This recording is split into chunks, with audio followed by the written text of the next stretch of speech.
11th सी वालों को दीर्घाकार आवर्त सारणी में मुख्य आवर्ती गुणों के परिचय में डिस्कस किया जाएगा। देखिए पिछले क्लास में ही आप लोगों से चर्चा किया गया था कि दीर्घाकार आवर्त सारणी में जो आवर्त होते हैं उनकी संख्या 7 है और जो वर्ग होते हैं उनकी संख्या 18 है। और कुछ किताबों में जो है ये भी मिलता है कि वर्ग की जो संख्या होती है वो 9 है, एक उसमें शून्य होता, 8 वैसे हैं। शून्य समूह में ये आखिरी कैसे आते हैं, ये आते हैं। तो जो आपका दीर्घाकार आवर्त सारणी है उसमें ये देखा गया था कि एक आवर्त होता और दूसरा होता वर्ग। आवर्त में हम क्या करते हैं, आवर्त में हम बाएं से दाएं चलते हैं, ठीक है। जैसे ये बायां है, ये बायां है, ऐसे हम खड़े थे, ये बायां हो गया, तो यहाँ से हम चलेंगे तो बाएं से दाएं चलते हैं, ठीक है, आवर्त में। और या फिर दाएं से बाएं चलते हैं। तो जब हम बाएं से दाएं चलते हैं तो हमारा परमाणु क्रमांक जो है बढ़ता है, ठीक है। ध्यान सुनिएगा, आवर्त में, ठीक है, दीर्घाकार आवर्त सारणी में आवर्त में जब हम बाएं से दाएं चलते हैं तो हमारा जो परमाणु क्रमांक होता है वो बढ़ता है। अगर हम वहीं दाएं से बाएं जाते हैं, अगर दाएं से बाएं जाते हैं तो हमारा परमाणु क्रमांक घटता है, ठीक है।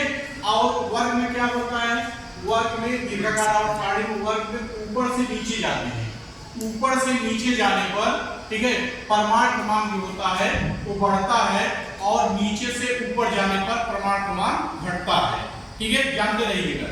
आवर्त में ध्यान सुनिएगा, वर्ग में हम कैसे चलते हैं, बाएं से दाएं चलते हैं, दाएं से बाएं चलते हैं, और वर्ग में ऊपर से नीचे और नीचे से ऊपर, ठीक है। तो इनके मुख्य आवर्ती गुणों में हम देखते हैं, पहला है आपका आयनन ऊर्जा, आयनन विभव या फिर आयनन इंथैल्पी।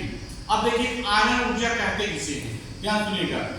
किसी परमाणु के बाह्यतम कोश से, किसी परमाणु के बाह्यतम कोश से एक इलेक्ट्रॉन मुक्त करने में जो ऊर्जा व्यय होती है, ठीक है, जो ऊर्जा व्यय होती है उसे हम आयनन ऊर्जा कहते हैं। फिर ध्यान सुनिएगा, किसी परमाणु के बाह्यतम कोश से एक इलेक्ट्रॉन मुक्त करने में जो ऊर्जा व्यय होती है उसे हम आयनन ऊर्जा कहते हैं।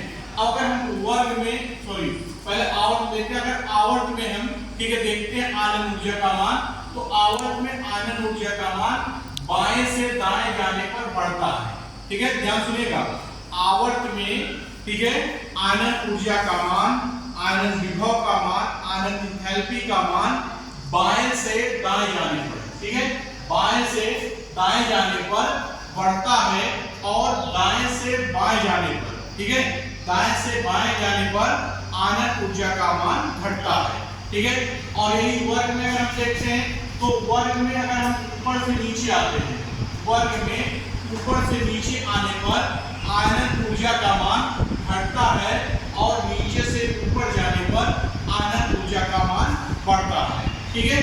तो आयनन ऊर्जा पे आप अपनी पकड़ बना सकते हैं कैसे, कि अगर आप वर्ग में, ठीक है, वर्ग में ऊपर से नीचे आ रहे हैं तो आयनन ऊर्जा का मान घटेगा, और अगर नीचे से ऊपर जा रहे हैं तो आयनन ऊर्जा का मान बढ़ेगा।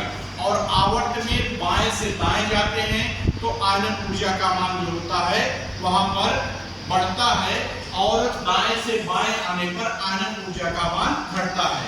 अब हम बात करते हैं दूसरा जो हमारा पॉइंट है, दूसरा पॉइंट होता है इलेक्ट्रॉन बंधुता, ठीक है।